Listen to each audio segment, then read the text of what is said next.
think that means we're live. Hello, everybody.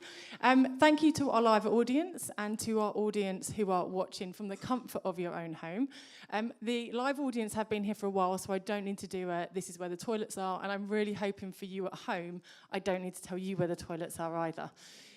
So we're back in a hopefully more continuous signal strength for the next 45 to 50 minutes, and we have a panel. I'm not going to do a huge job of introducing them because they'll introduce themselves better, but we're going to talk all around stuff that Adam's talked about, and then other things that happen at the university and by people that work at the university who are interested in these kind of subjects. Did I introduce myself to online? I don't think I did I? I'm Kerry, hello.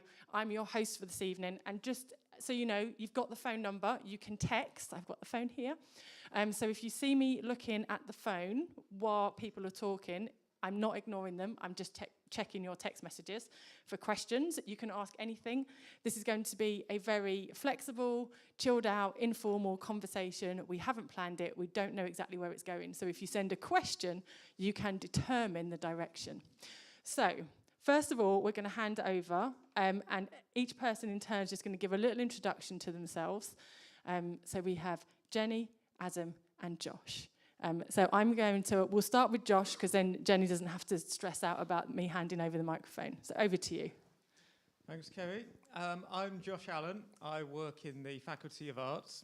But the reason why I'm here this evening primarily is due to some other work I do, which is that I run a website called Walk Midlands, which is a new day walk each week somewhere in the English Midlands, which is doable without a car, aimed at people interested in all manner of facets of the region's history, heritage, and people. So that's something which I've been doing since 2021, although the website's only been live since March 2022, because I spent a few months sort of putting together some walks to be ready to go live for the launch. But in addition to doing that and running a newsletter, sort of connected to that, I'm currently writing a book about walking across West Midlands County. So I've mostly finished the research phase for that, and I'm in the process of writing it up. I've written up 2 chapters in full so far, though they still need a fair bit of work. One about this fair city of Coventry, and also one about walking across the neighbouring metropolitan borough of Solihull. Birmingham, which is my own hometown, I think will take a bit longer to sort of pull together, just because it's so vast. But yeah, so sort of in Coventry, what I'm doing is starting out at a place called Claybrook Marsh, which is right on the eastern edge of the city. Absolutely fascinating nature reserve. Had a great chat with the people who run that. It's actually named after 2 gentlemen who Adam might be interested in this if he doesn't know the story already.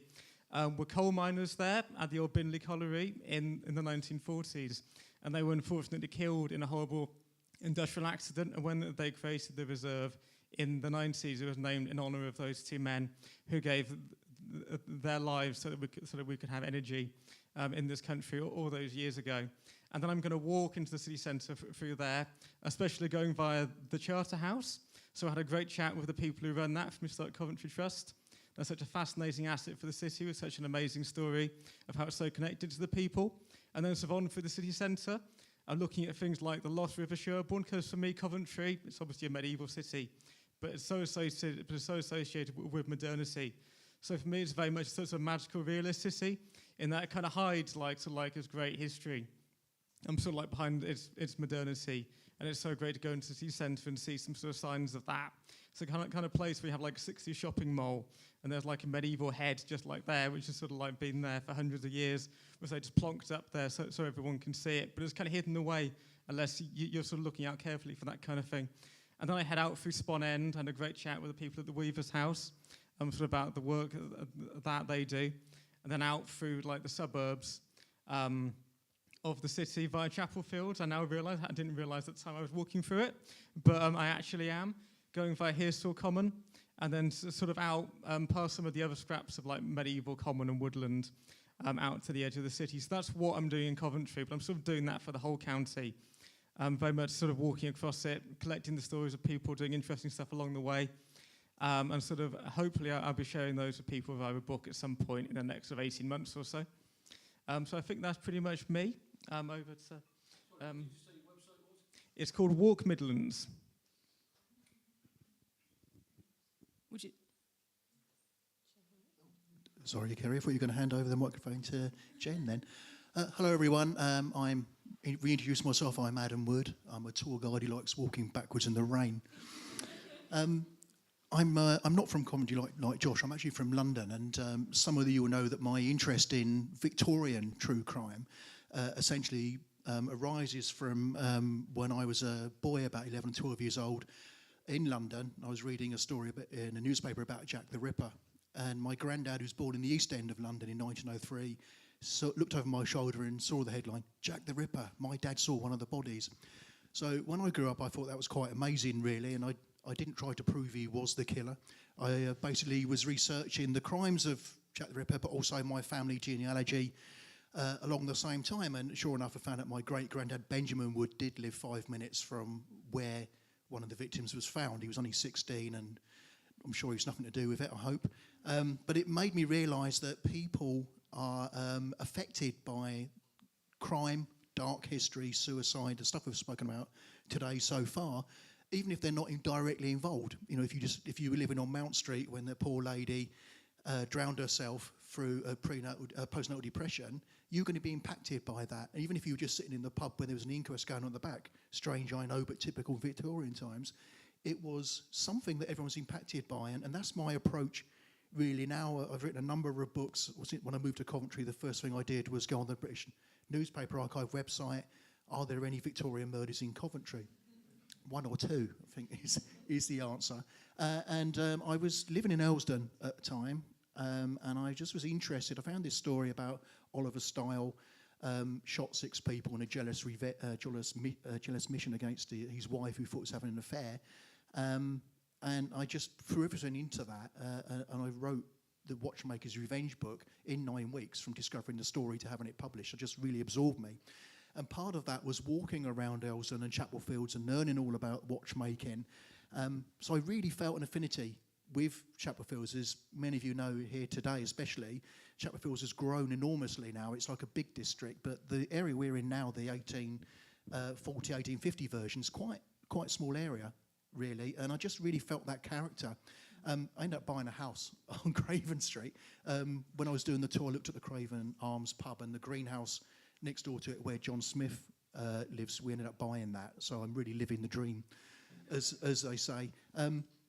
As a result of the Watchmaker's Revenge, there was lots of interest from Coventry people with ancestors who are watchmakers or interested in crime or local history, and I try and do the social background that's going on underneath this sort of top layer, this veneer of gruesome stuff, and I found another 35 to 50 Victorian crimes. The follow-up was a book called The Case of the Painted Bicycle Lamp, which is Stoke Park, Unsolved Double Murder. But again, real-life links. The mother of the man who was the prime suspect and actually went on trial, she was employed as a cook in 1880s in Thomas Hill's workshop. Very first thing we looked at on the tour tonight. Just everything's like linked in together. I think when you're in an era when lots of history is going on, you're going to get crossovers, you're going to get the same doctors, you're going to get the same police officers. And that's the sort of history that I'm really in. It's like the sort of social thing that grab you. And as you know, as we know today, dark things, murders, accidents, suicides, they still happen. And it's usually ordinary people that these things happen to. And that's why and where is my interest in this, really. Hi everyone, I'm Jen Baker. I'm a lecturer in the English department at the University of Warwick. Part local in that I was born and raised in Warsaw, so don't hold that bit against me. Part outsider because Coventry itself is not part of my work. My connection with Adam comes from the dark side that he's interested in. So in terms of research, my research is on kind of haunting and anxious expressions of child death in the long 19th century, so cheery subjects all round. But in terms of the teaching I do in the department, I teach on crime fiction from Dickens through to the mid-20th century. So there's lots of kind of what they call sensational crime fiction in there, which Adam sort of drew attention to the tension in there between the reality, which can sometimes not be actually very sensational, and then how the press and literature sort of beefed it up and tried to bring the sensation to it. Victorian novels generally I teach on, and I also teach on a lot of Gothic literature. So doing a module next year called Haunted Britain, which hopefully we can get students to come on one of Adam's tours to think about different, not just the paranormal or the ghostly, but the way in which Britain is kind of haunted by its sense of self and identity and folklore and so on. I was told to do shameless promotion, so I'm going to hold up my... This is a book that you would actually probably interested in and buy rather than my academic book, which you wouldn't be, and would be like a month's mortgage payment. But whereas this one you can buy in Waterstones on a 3 for 2 if you want to. So this is an edited collection done by the British Library. You may have seen, called the Tales of the Weird series. They look beautiful on your bookshelf. They're all different colours and patterns. Mine is Minor Hauntings, Chilling Tales of Spectral Youth. So it's a collection of 19th and early 20th century stories about child ghosts, child loss, which is depressing, but it also is a lot about thinking how people managed grief in that period and managed grief through those tales of ghostliness, that the ghost isn't always just about fear and jumps and scares, but about how people deal with loss in a time that particularly celebrated child death in some ways, in you've died glorious and beautiful and young and innocent, and it's terrible, but at least they will go to heaven and everything will be fine. But then you've got a lot of people quite anxious about that narrative, like, is that true? But what about the ones that die in that are trampled by horses on streets, that are killed by their, unfortunate mothers in terrible fits? What happen? Will they be okay? Will they go to heaven? What are the consequences for us for not protecting children, especially as medical advances, and we're supposed to now have lower infant mortality rates, but children are still dying in terrible circumstances, and not just in the working classes. A lot of the texts in here are actually about the abuses that go on behind closed doors in upper and middle class families as well. Cheery all round. So that's my connection with Adam. So I've also got an interest in, you sort of alluded to the dark tourism idea as well, as why do people go to places that are where terrible things happened? And sometimes it is the interest of the history, but there's sometimes a morbid curiosity there. Where is the line? What do we think about that ethically? Should we be allowed to make value and moral judgments about that? People go to Chernobyl, they go to Auschwitz, they go to where the Ripper murders happened, and the different narratives that we tell about those and why we do so is what interests me. What does this kind of... and sometimes the literary tourism, going to Whitby for Dracula, there's that fine line between the history and the histories we kind of make out of literature and its afterlives. So yeah, that's my kind of connection with Adam here. And we have a question. Sorry, just a quick one. What happened to the child of the woman who drowned herself? Yes. Oh, hold on, just in case you couldn't hear online. What happened to the child of the woman who drowned herself? You just had to come on the tour and find out. No, I'm just joking. There were 3 children. The youngest was 3 months. And luckily, Anne's sister had actually come down to help with the children when it was realised that Anne was unwell. And I'm sure we're going to touch on that later. It's terrible, really, that there was no authorities that sort of stepped in to help in that situation. It was just left to the family. When she passed away and the family carried on, the sister, who was unmarried, she stayed in Chapel Fields in the house and helped Robert raise the 3 children. And they stayed here for a good 10, 12 years. I couldn't find them in the next census of 1891. They've moved on, but they certainly grew up to live ordinary lives, helped by the sister. And I think that was quite a common thing in Victorians, that the families would muddle in, really. Does anyone else have any questions? Don't forget, for anyone online, the number is on the web page, not actually on the screen. So you just have to come out of full screen and you can text the number. I do have a question for Josh. Have you come across any of this kind of dark tourism or dark interests in the walks that you've been doing? I think that when we talk about this in the context of West Midlands County as a whole, I think that probably the story that comes to mind is the story of Bella in the Wych Elm, which is possibly more associated with the Black Country and more where I'm from in like southwest Birmingham, because it's also quite close to there. And this is the horrific tale of some boys in World War II who were playing up on Wychbury Hill, which is right by sort of Stourbridge, Hellzoe kind of way. And they, as they were playing in this tree, found what they thought was like an old sheep's head that somebody had stuck there. And they decided to retrieve it, and it turned out to be the head of a woman, which was partially decomposed. It's not a very nice story in many ways, because it was almost certainly a fairly recent murder victim. And in the 1940s, there was no way of really identifying what this largely skeletal corpse was, but they believed there was somebody who died in the last 2 to 3 years at that point in time. But so like the part of the reason why it's remembered other than being quite bizarre is that somebody began graffitiing in Birmingham who put Bella in the Wych Elm up Hagley Woods, which is the area that sort of Wychbury Hill is part of. And Wychbury Hill is a very prominent hill in that sort of area. It's about 250 metres and it's still quite by itself. So it's something that people know in that part of the world, just because it's quite a distinctive local landmark. So people knew about that. And then sort of like this graffiti appeared for several years all around Birmingham and the Black Country. And then sort of like in the 1970s, somebody began painting it on this obelisk at the top of Wychbury Hill. And it's stayed there ever since. So every time someone's tried to remove it, someone's put it back. Who put Bella in the Wych Elm is what the current iteration of it says.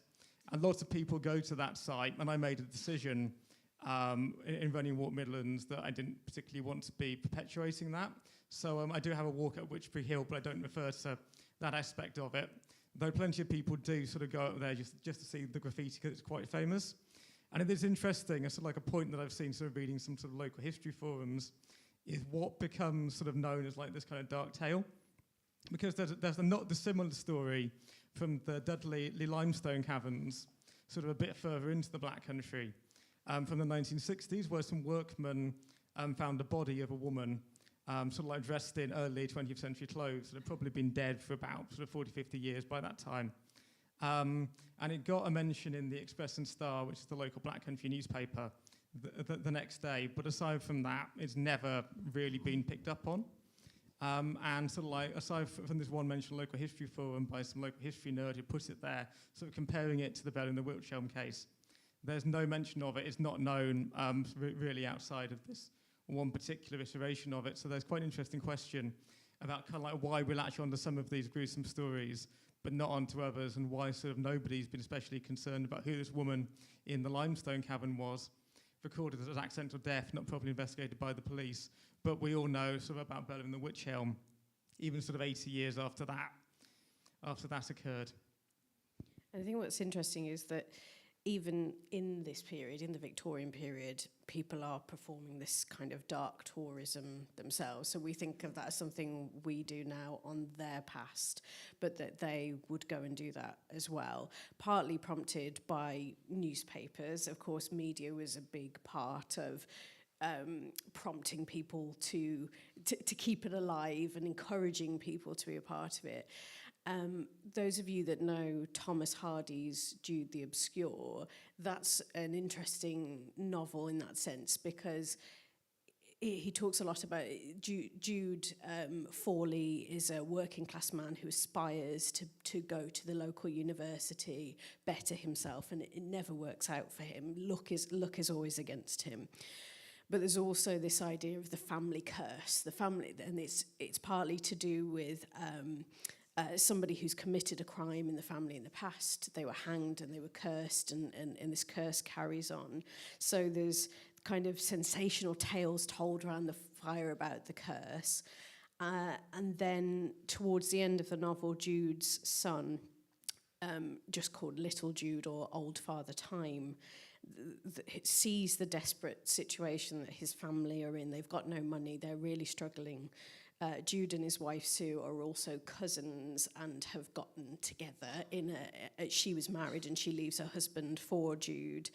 Very frowned upon, of course, for many reasons, but she has 2 children of her own. They adopt little Jude to be part of their family, but they're struggling. No one will help them. No one will talk to them.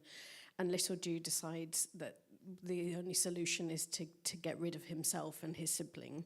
And he hangs his 2 siblings from the back of the door in the bedroom, and he hangs himself, and he leaves a note saying, "Because we are too many." And they come and find him, and it's horrendous. And Sue's grief is overwhelming at the graveside. But what I find particularly interesting is then that Hardy reports in the narrative that the neighbours came and looked just at the house, not the room where it happened, but they just come to stare at the house, and that the newspaper comes and it writes a little story about it. But the sensation kind of goes away with it. And I mean, partly that's subject matter, that people are very reluctant. The child ghost has become a bit of a trope in our time of a kind of funny, The Shining, the twins at the end of the corridor, the kind of twinkly, singing the nursery rhyme idea. But actually, there's a reluctance, I think, in thinking about children in this horrific situation. But Hardy actually shows it as momentarily a flash in the pan of sensation. But actually, what stops it being more sensation, I think, from what he suggests in the text, is the neighbours' guilt, and that they didn't help the family, and that they judged them, and that this thing has happened, and this collective thing actually stops that kind of... Whereas sometimes when people know less about something, then they can create their own story, and they don't have to... They create their own emotional attachment. I mean, you probably see a lot of this. Absolutely. Just touching on Josh and the Hagley Wood murder, it's sometimes mentioned in conjunction with what's known as the Meon Hill murder in Lower Quinton. A man named Charles Walton was brutally killed. Actually, he was pinned to the ground with his own pitchfork, and his throat was cut and stabbed into his chest. It's actually Warwickshire's longest unsolved murder from 1945. Because it's not solved, it's a bit like the Ripper case. Because it's not solved, it just leads anyone to say whatever they like. And in recent years, it's become almost known as the witchcraft murder of Meon Hill. And sometimes you'll see certainly videos on YouTube where they mention the 2 cases side by side as a witchcraft sacrificial thing. In my mind, it's nothing to do with witchcraft whatsoever. But in the YouTube age, where people can go and do their own footage, you see a lot of people going to Lower Quinton, the village where it happened, and they're making these videos. And I know for a fact that people go in the pub, which is involved in the case, in the police detection stayed there during the investigation, and they just refuse to speak to anyone who brings up the subject, because they're just probably sick to death of answering his questions about witchcraft and everything that's going on. And who can blame them? So it's a dark tourism that I think, people around here will perhaps accept it. Certainly in Whitechapel, they're so used to the Ripper tours. But I think going into a little village like Lower Quinton, and is it true that witches used to sacrifice people up on Meon Hill? They probably don't want to answer those sort of questions anymore. Any other questions? You were just mentioning about how obviously people sometimes are a bit bored about... Hold on. Yeah. So you were just talking about how in some cases people aren't very interested in talking about the dark things that have happened in the areas they live. But do you find yourselves as writing about it, as exploring it, that expression of those dark things in life that cross those ethical and moral boundaries, as not just for yourselves as academics, just for people in general, about talking about the worst cases in humanity and what that says about us as people across centuries? I have a very strong sense of what I should be saying and how I should be saying it. Perhaps certainly in print, my book's over there. Shameless plug, thanks, Jen. But I mean, you can discover this thing. And I mean, if you're telling a story such as the Oliver Style watchmaker story, I've got to include it. And the thing is, it's real life. It's non-fiction history. I can't twist the dialogue. I can't invent stuff. I've got to report it as it happened.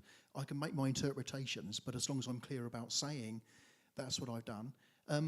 But, for instance, in that book, there's some newspaper reports of some of the dialogue he used to his wife, which I don't think are appropriate. There was other occasions that he, things that he said that I think are much more appropriate. So that's a small, probably a weak attempt at that. But a follow-up book where it's a collection of Coventry true crime stuff from Victorian era, and I'm doing a talk on that at the Albany Theatre on Sunday. Sold out. That wasn't a plug. But some of the when I was selecting the stories that I should be talking about, I actually turned down 2 or 3. Although I've fully researched them and I know all the details, they're just too gruesome for people, even with a warning, to go for a night out in the theatre and hear about some of this horrible stuff. I'm not going to repeat it now, so don't worry. But yeah, there is a duty. I think there is a duty. Even if you have the knowledge, you don't have to repeat it.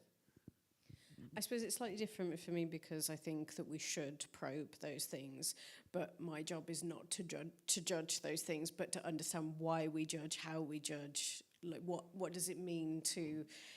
So yeah, I mean, in some ways, I personally might find these things strange and gruesome, but then I'm reading about them, and I think about reflect on myself doing some sort of literary dark tourism, because here I am searching out the worst cases, sort of getting with the students to think about that. And I think it is important for them to understand, and also how and why people choose to do that. So perhaps we work with other departments like psychology. What are we thinking about that? But really, in my discipline, I guess the students come and we want to think about why people choose to narrate a story in a particular way. Why have they heightened one thing, which probably makes Adam think, oh, were you doing that with my book? I was just listening. It feels terrible to talk about somebody else's work here, but I've just been listening to a podcast which other people might be familiar with, which is Danny Robbins. He does the Uncanny podcast, and he did 2 series called The Witch Farm and The Battersea Poltergeist, which are both real cases of apparent paranormal activity, but he chooses to dramatize some of the elements. So he's got actors, and then in between that he's got the real life witnesses.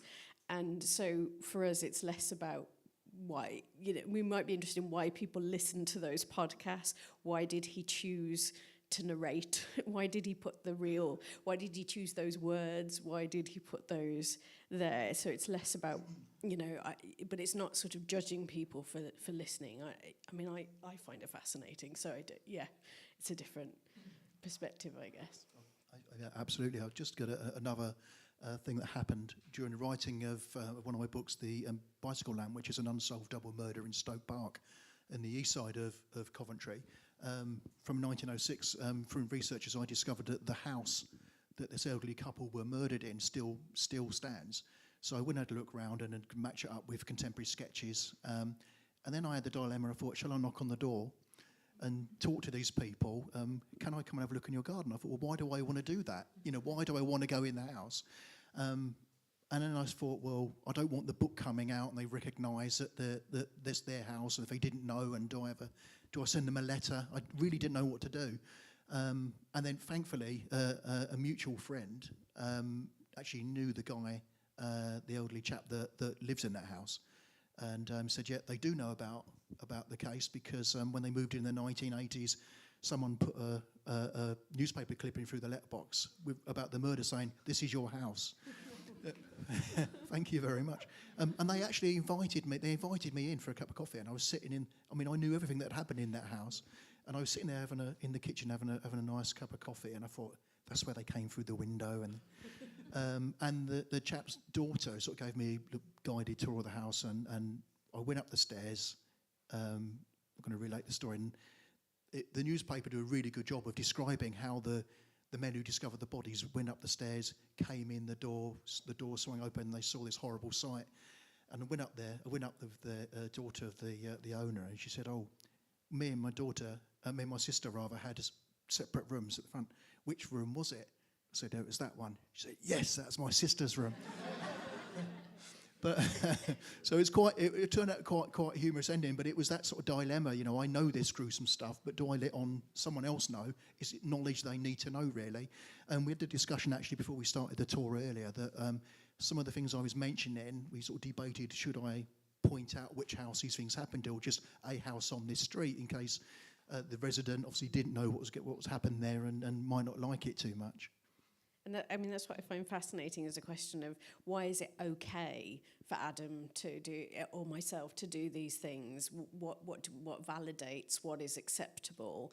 I say, well, you were talking about the inquest. So, say in something like in Dickens's novels, in Bleak House, which is an 1853 novel, a man dies from an opium overdose. They don't know whether it's deliberate or not, but they all go to the pub, they have the inquest, and then the jury get up, walk out the pub, walk to the place where the man died, tramp up the stairs, tramp round his room, back to the pub. And I thought, in a sense, that's a form of dark tourism, but it's been legitimised by, it's an official investigation, so we're allowed to do it. And yet there they are, clearly, even as the jury, they've got this job, but they sort of want to hear the details, and they want to judge the people who died and what happened here. So there's a very fine line. I think when people say, if you think it's for entertainment, people don't, that's where ethics come in. But if we say we're doing it for research, we're perfectly allowed to do it. So. I have a question from online. If anyone has any others, please get thinking. So we're going to start with Adam for this question, but then it's going to go to the both of you. Adam spoke of the census. How often was it conducted, and how reliable were the records in the Victorian era? But for the others as well, we're talking about sources and where you look for things and how you decide if it's good or if it's not good, or what levels of backup do you have to do. Could we answer that? So start with you. Yeah, absolutely. That's a very good question, actually, because the census is really a strong, one of the first ports of call when you're looking at somewhere like Chapel Fields, for instance. It was every 10 years, 1841 onwards, and last one, obviously, that's been published is 1921. You will find people that are living in the same area, and certainly in the 19th century, a lot of people didn't move around so much as we do today. It wasn't such a transient community, so you'd see people would live in the same house for 30 years or more.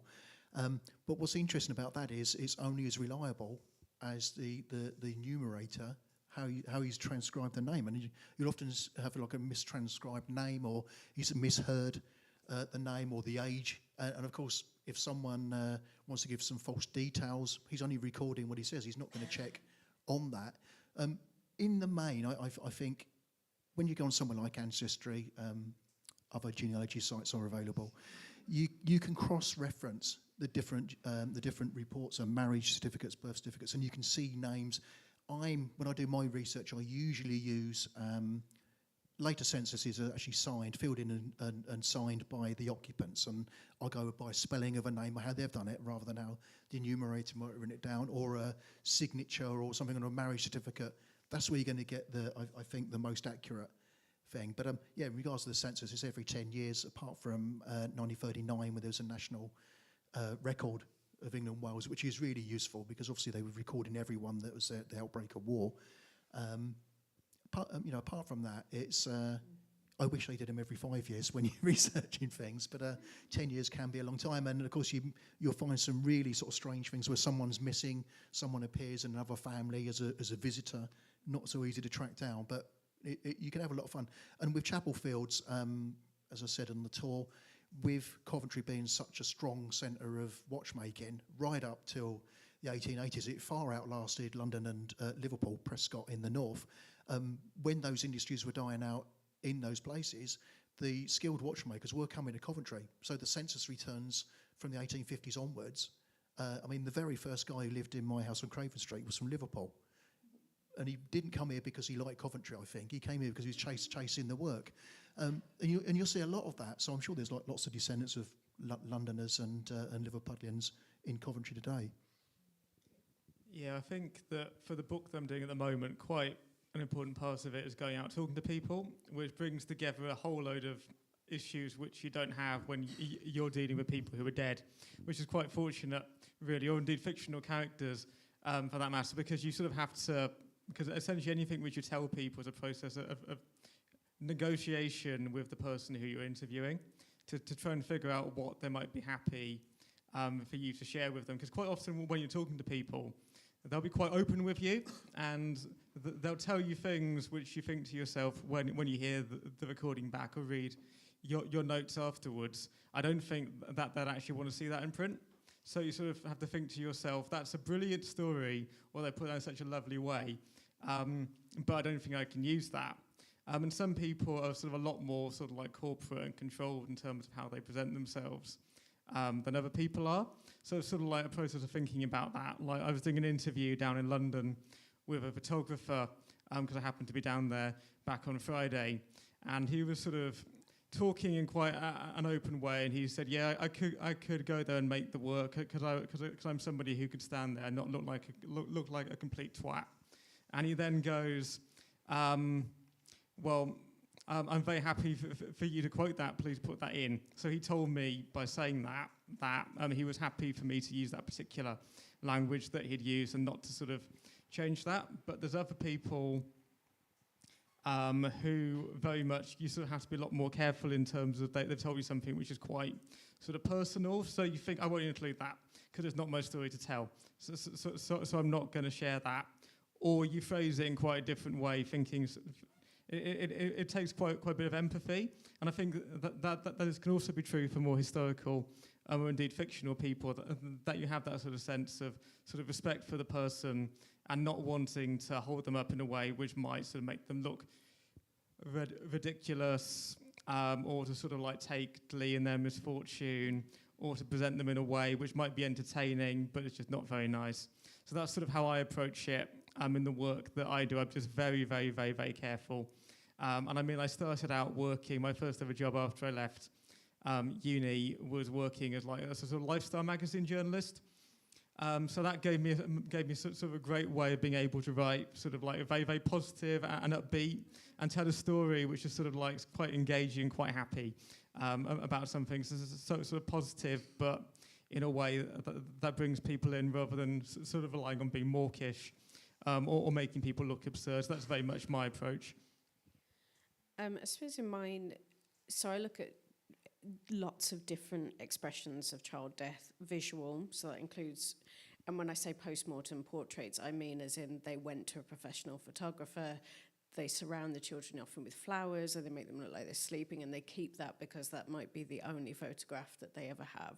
I look at memoirs, I look at published memoirs as well as private memoirs. I tend to go with published works because I feel, well, that person chose to share that story.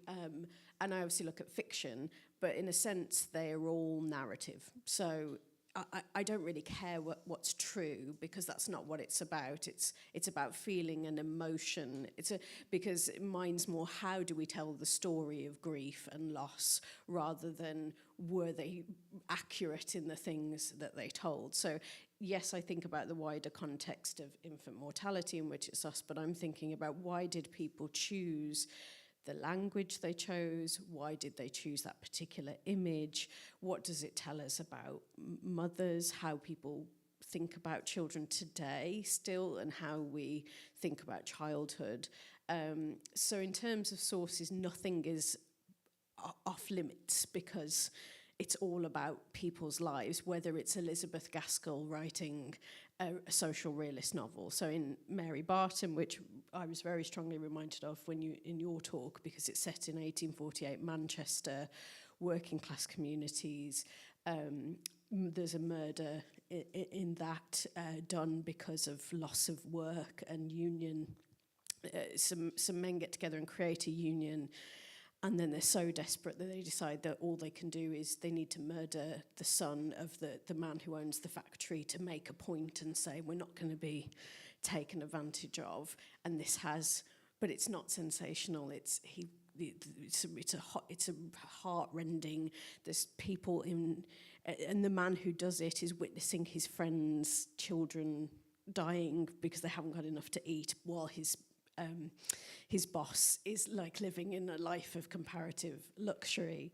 So Elizabeth Gaskell also lost children, and she writes, so when she writes about child grief and loss in the text, you can sort of get a sense of that. But she also wrote ghost stories about child loss as well. So she expressed in lots of different ways, some which contravened her faith as well. She was a Unitarian. she wasn't. Not supposed to believe in purgatory, and yet these ideas of these kind of purgatorial spaces that a child might be in, that we might be in through the loss.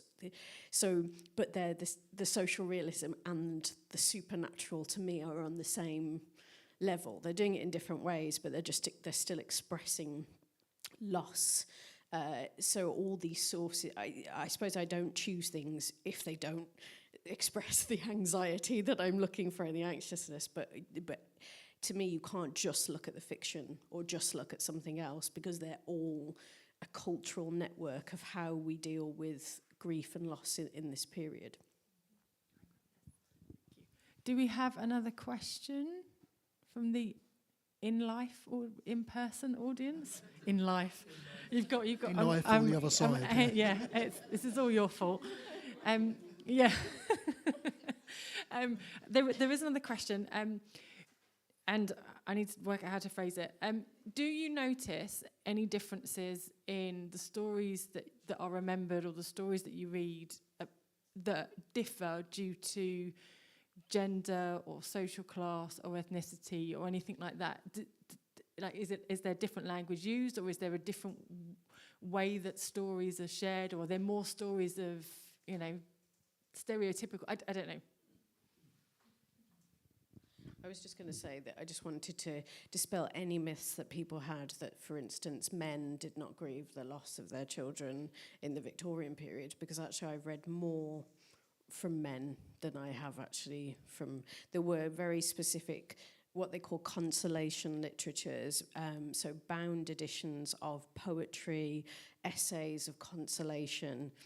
The point in them was often to teach you how to grieve in what was an acceptable way, as in you're allowed to grieve, but don't grieve too much, because then that's going to have bad consequences.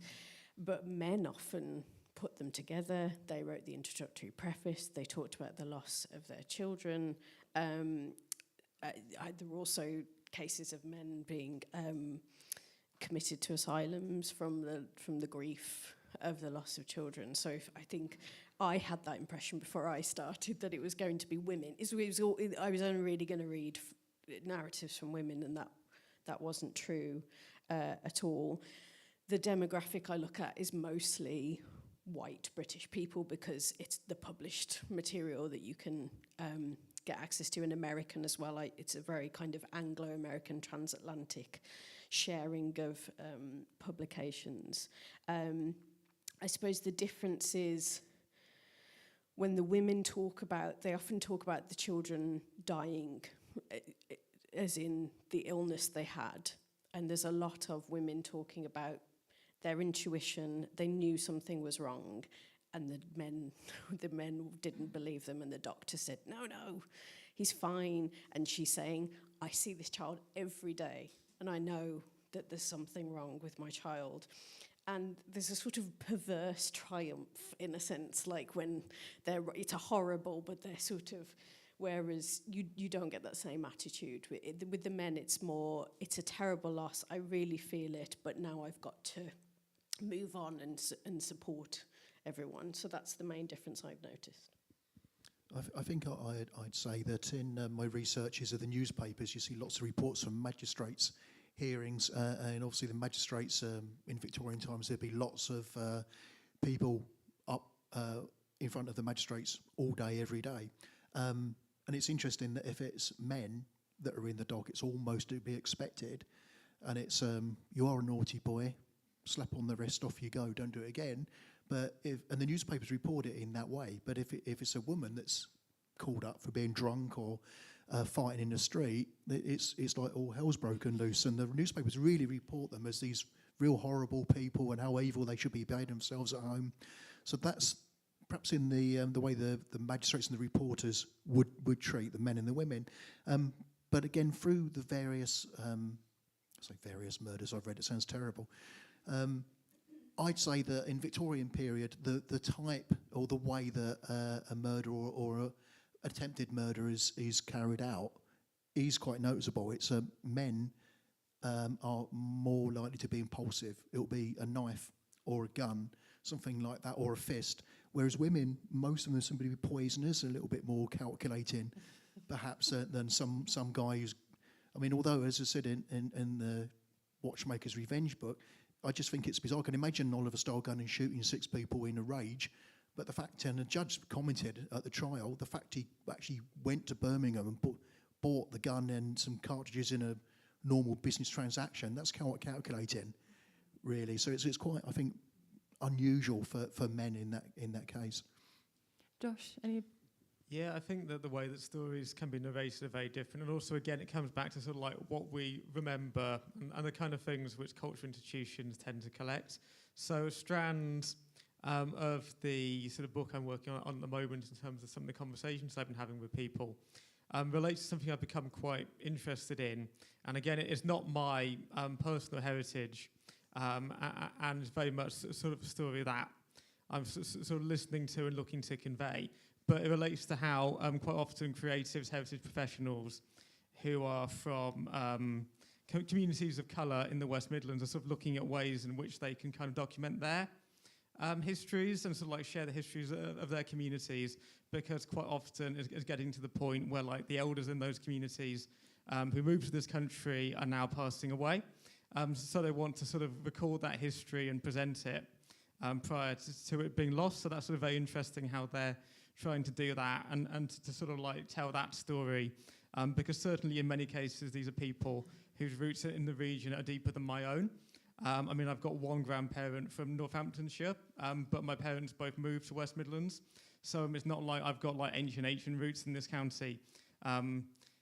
Anyway, so it's sort of good to see how these communities are trying to sort of document and to convey that sort of at this time. And sort of, I mean, in my own work, I'm sort of quite open, really, whilst I want to be entertaining and sort of engaging and not blending people over the head with it. But I'm very open about my own biases, which are towards working people and people who don't have power in society. So I definitely sort of like look to sort of like foreground those stories in what I do, rather than sort of those are people who maybe have had more power at a particular historical moment. So that's sort of how I approach that, because those are often the stories which have been sort of historically more neglected. And I think it's quite important to be honest about that, because nobody is neutral in terms of how they sort of convey stuff and how they present the information that they have. Just to add to that, and I suppose what comes, because you're dealing with sort of the lives of ordinary people, but actually what I've noticed in mine is it's mainly middle and upper class people, because it's published works where they have written them. Where there are working class people, they're always mediated by, so a journalist or somebody who's gone, and there's poems often written about working class loss, but they deliberately over-egg the dialect and the colloquialism, and there's almost a sort of they separate their own the grief of the middle classes from the working classes as if there's something slightly alien that's expected. They don't know how to grieve properly, and we do. And I think, as you were saying, I have to disentangle that when the middle class write about their own grief, they're framing it in a very certain way, but they also are often the one narrating the working class's grief for them. Except there are sort of working class magazines and newspapers where people did start to write their own poetry on this, but it takes a lot more work to uncover, because they're lost. People didn't preserve them, they didn't publish them in collected works and so on. So that's the work that needs doing in particular, is recovering the true, I guess, that is, as much as you can, the most authenticity, which you are doing, which I think is great. Thank you. Do we have any more questions? I do have one more from online, but I'm just going to check. No? Okay. So I don't know enough about your background to know if you can answer this one, so I'm sorry if not. But Josh and then Adam, why is the medium of the walking tour so good for delivering or learning or sharing the kind of information? I think for me, there's kind of two angles to it, because most of what I do is more sort of like people can go out and follow this route, and it gives them a great sense of like the landscape and the topography, and they can connect to it. Because I think that things look quite different because we've been focusing quite a bit on history tonight, and obviously for most of history, most people got around on their own 2 feet. So suddenly the world makes a lot more sense when you're out on your own 2 feet. And you're sort of walking around the landscape and you get a sense of what it would feel like if that was your main mode of transport and the kind of things which you'd see. But I do also sometimes do a bit like Adam does, though far less frequently, walking tours myself. And that can be a great way of sort of bringing together people in a group. And I think what's quite good is a bit like the kind of space we've created here this evening. People just like chuck questions at you and you kind of have to respond. Because quite a bit of my sort of walking tour stuff is quite contemporary history. Sometimes I get people who were there and they can argue with me and tell me I'm wrong, which is great because it's a good way of building up some information. So I've done some sort of tours of the activist history of Selly Oak over the years, and people have come along and they've been like, well, actually, was that building there? Or yes, this might have happened, but actually it's more likely we were ambitious in this event or this campaign we were organising. And it was really just like an advert in a newspaper and nothing actually came of it, that kind of thing. And it's a great way of kind of getting a sense of that. And that's sort of like the good thing about kind of having a dialogue and sort of creating something with a bit of dialogue with people. Again, a bit like what I'm doing at the moment with this book where I'm talking to lots of people.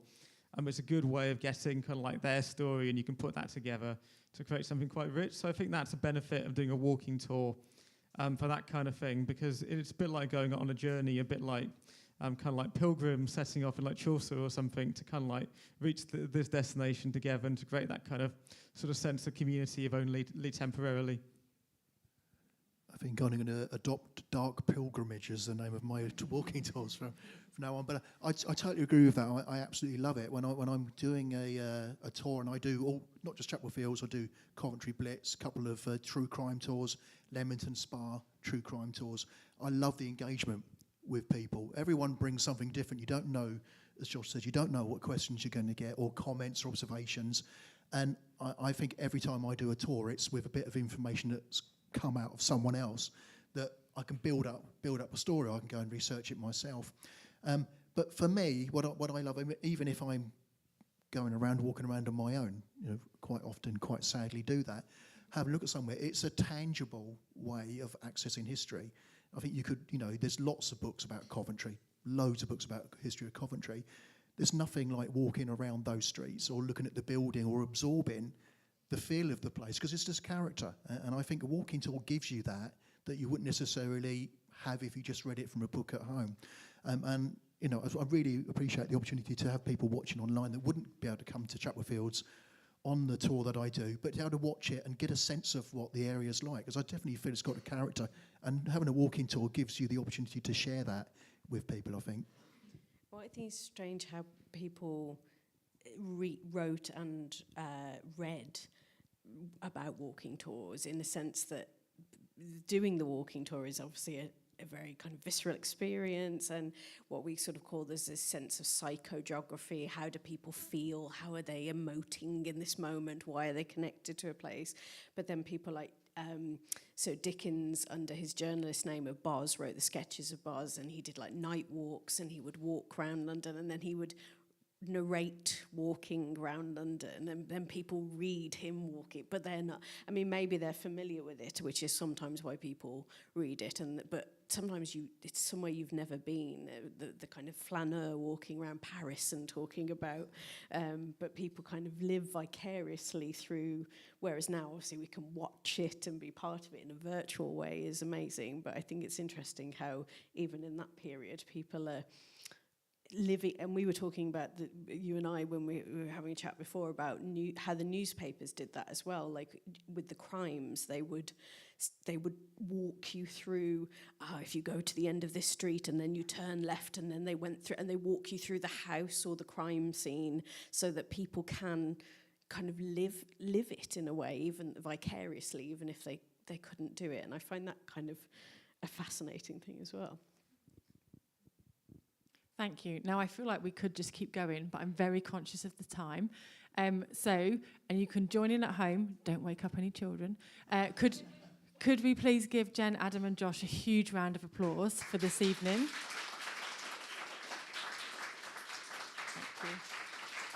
Thank you. And can we also do a shout out to the events company that have filmed this for us, have done all the practicing for how we can get round chapel fields and try and keep signal, because they have been awesome. So a round of applause for them, please. We've got Kate at the back who put this all together on behalf of Resonate. She definitely needs a round of applause. And just a quick shout out to Miss Ellie's. I'm really sorry if you weren't here in person and you didn't get our food. But Miss Ellie's came into the food, and I've just found out that any food that's left over, they take to food banks. No. They take it to the food hub at the Salvation Army. So Resonate will be working with them very, very, as much as we possibly can. Thank you very much to everyone who joined us in person. Thank you very much to everyone online. Resonate is a programme for you. So if you have any ideas, any suggestions, please let us know. And you will be getting an evaluation form. It does help us keep this programme going, because we can tell the university that it's working and people like it and we need to do more and give us more money. So please do fill it in. But thank you very much to everyone, and hopefully we'll see you again soon.